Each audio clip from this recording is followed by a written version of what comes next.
Hi, I'm Ilya Gerasimov, and this is my new book that just came out from the University of Rochester Press.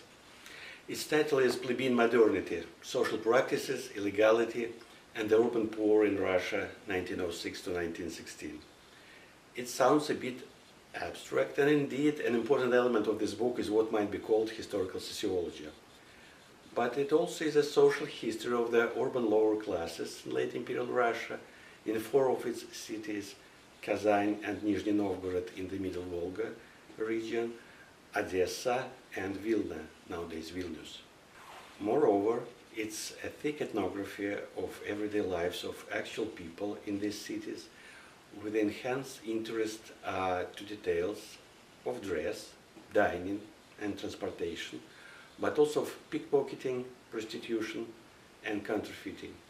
That's right, unfortunately only instances of breaking the law were registered in official documents or newspaper publications of the time when it came to common folks.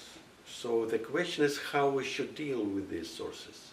In the introduction I present my main hypothesis.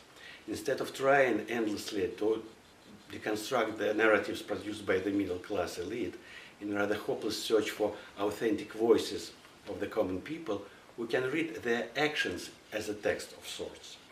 It's a bit more complicated than that, of course, so the introduction discusses such topics as social practices, the subalterns, and along the way makes a contribution to Turgenev studies.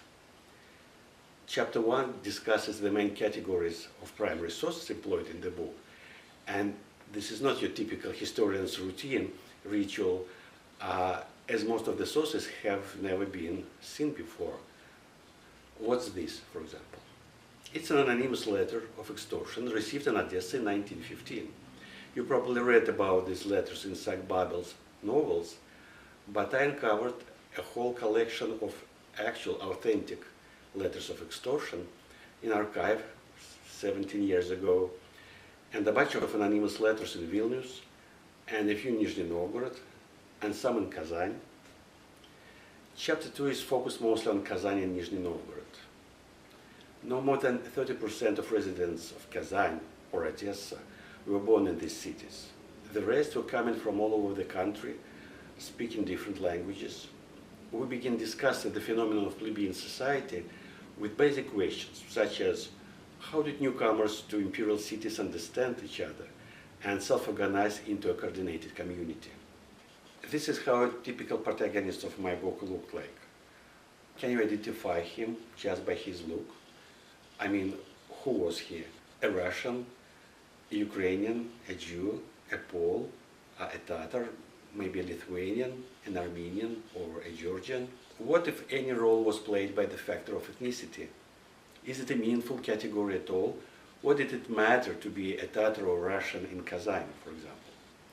I call the social practice employed in the Middle Volga cities and elsewhere the middle ground, and explain how it worked. Chapter 3 is centered on the case of Vilna.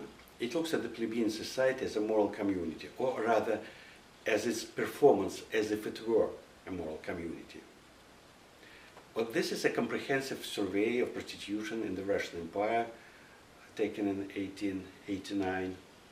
According to this and other statistical surveys, we know that the concentration of prostitutes per capita was higher in Vilna than in Odessa, actually 1.5 times greater. And the share of Jews among prostitutes was also higher in Vilna than in Odessa.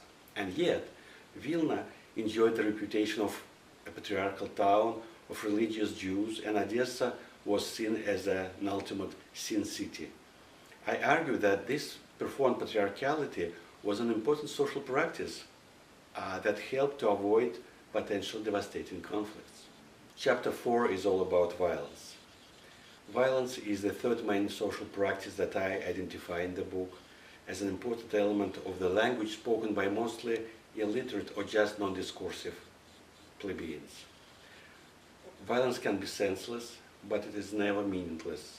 And we learn very important things about the plebeian society in this gruesome language of rape and murder and mutilations. Chapter 5 synthesizes the discussion in preceding chapters. It presents the plebeian society as a specific type or significant component of modern mass society. This society was dynamic and modern, but not in a sense that various versions of modernity school would suggest. It lacked the central component of normative modernity as built around the textual public sphere. It was not coordinated or was only partially coordinated through public discourses and relied on social practices as its mode of communication and self-expression. Finally, the epilogue projects the findings of my study some 30-40 years forward. How the concept of plebeian modernity changes our understanding of the Soviet society of the 30s and the 50s. I argue that the early Soviet Union was a plebeian civilization, which helps to explain its remarkable stability in the situation of permanent crisis and the profound transformation of the mid-50s. Once again, Turgenev's protagonist Gerasimov helps to explain some things that may seem too complicated without his silent but very eloquent example.